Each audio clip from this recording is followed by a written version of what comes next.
Nagita Slavina baru saja memamerkan hasil USG calon adik Rafathar.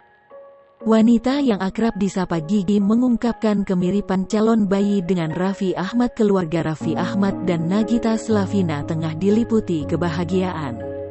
Pasalnya, Nagita Slavina kini sedang mengandung anak kedua.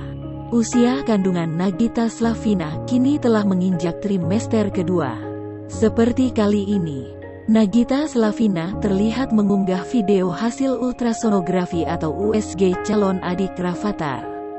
Hal tersebut terungkap dari unggahan terbaru di laman Instagram @raffinagita1717, Jumat tanggal 23 Juli tahun 2021. Wanita yang akrab disapa Gigi membagikan sebuah video singkat yang memperlihatkan hasil USG dari anak keduanya. Ia juga mengungkapkan kemiripan calon buah hatinya dengan sang ayah, Raffi Ahmad. Gigi mengaku calon adik Rafathar ini memiliki hidung mancung seperti Raffi Ahmad.